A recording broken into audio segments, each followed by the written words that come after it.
Hey, it's Joe Barnes from the Screw the System channel, and I'm back with another reaction video. This time I'm offering my thoughts on Brexit, the whole situation, focusing on one film in particular called Brexit and Uncivil War that was released here in the UK in January of this year, but just talking about some of the wider implications of it as well. Now, you might wonder why I'm discussing politics on the Screw the System channel. This is primarily a personal development channel, but it also talks about the impact of the system. We can't hide from the impact of the system on our own personal development, on our own lives, and Brexit raises some very important and interesting issues for the system and how people can be duped, or not necessarily duped, mistaken about what the real enemy is. So basically my thoughts on Brexit, the vote happened over 3 years ago. It looks inevitable that we're going to leave, Britain's going to leave, perhaps without even a deal. I think it's a bad thing. My opinion is that we should either have a second referendum or scrap it altogether. Now, I know that's going to trigger a lot of people watching this because they'll say, well, what about the democratic vote?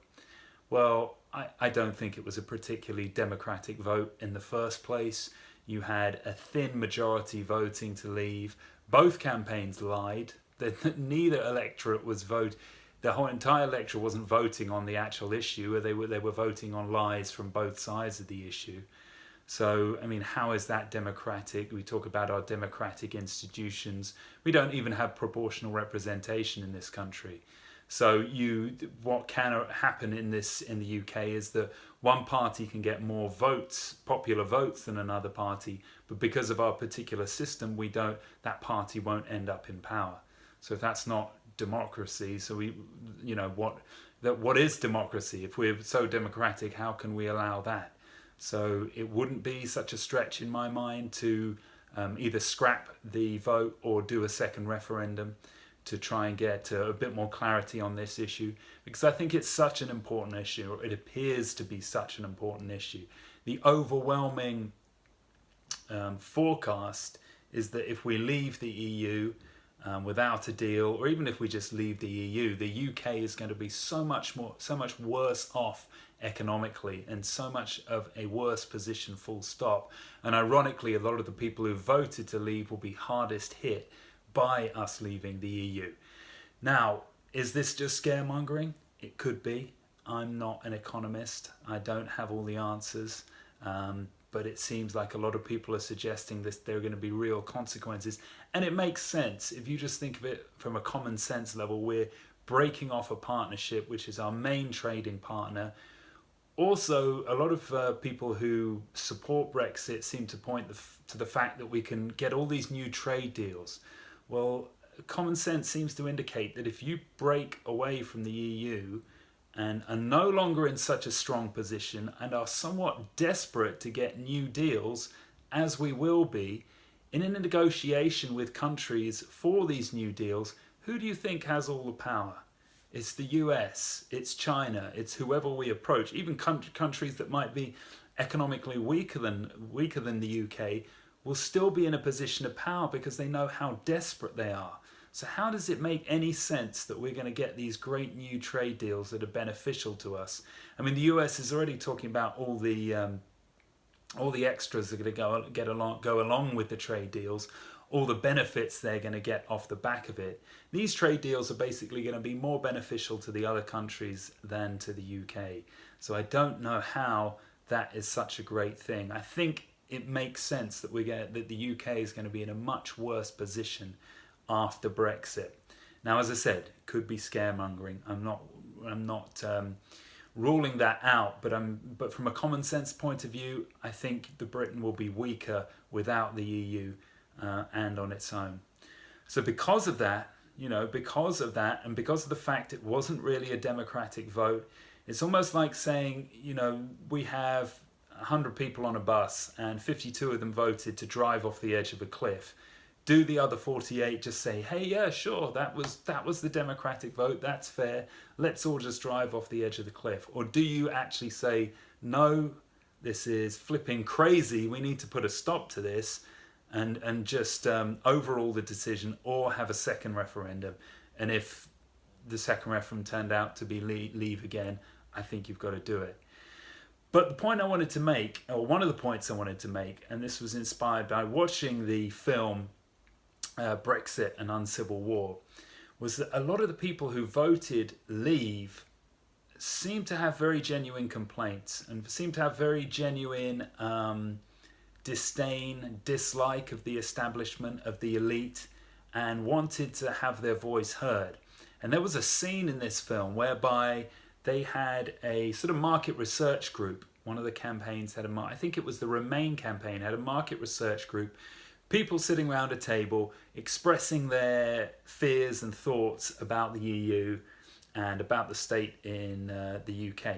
And then one woman just breaks down and she just has a real fit. She talks about all the injustices that are occurring, all of the legitimate concerns she has, and she voices all of these. And her pain was real, her concerns were real, but the outlet in which they took was incorrect. You see, they talk a lot about being disillusioned or disempowered, that's the word. Because the slogan for the Leave campaign, which was ingeniously created by Dominic Cummings, who's played by Benedict Cumberbatch in the film, was "Take back control."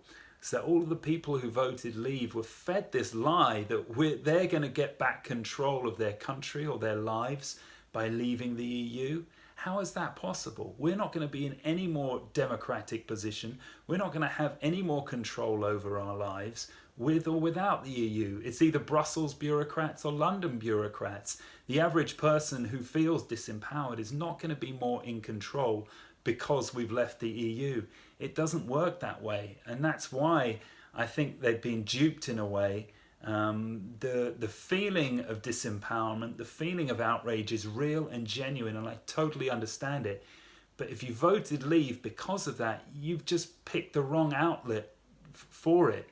What you should have done really is vote for the Green Party in your in general elections. That was a party which would bring change. That's a party which would bring power back to the people. Voting to leave EU is not going to do that. And I fear it's going to leave the country in a much worse, unnecessarily worse situation. The EU is by no means perfect at all. And I'm sure it's flawed in many, many ways, but it's just an unnecessarily trouble, as we've already seen for the last three years of hassle of going through what we have been in the UK, the indecision, the fact that we're not moving forwards, the fact that we're stagnating on this issue. All of this is unnecessary if we just stayed, or if we just ignored the referendum or had another one. And I think the outcome would be Remain if we had another one and put this issue to bed. It's just unnecessary. But it looks like we're going to leave. It looks like there will be consequences. The one silver lining, I heard a friend of mine saying this, is that perhaps as a result of this, it will get rid of the two-party system in this country. Perhaps it will blow politics wide apart and leave room for other parties to gain prominence. If that's the case, well, that's a good thing. But overall, I think we are heading for potentially a disaster. I don't know how extreme it will be, but the main point is people are misguided who vote Leave and think that doing so is anti-establishment, that it's anti-elite. I mean, this channel is called Screw the System, for God's sakes. If I thought voting Leave was anti-establishment, I'd be there doing it as well. I just think it's creating a load of unnecessary hassle. If you want to be anti-establishment, vote the Green Party. That would make an actual difference. So those are my thoughts. Let me know if you agree or disagree with them, and I will answer in the comments section below. See you in the next video.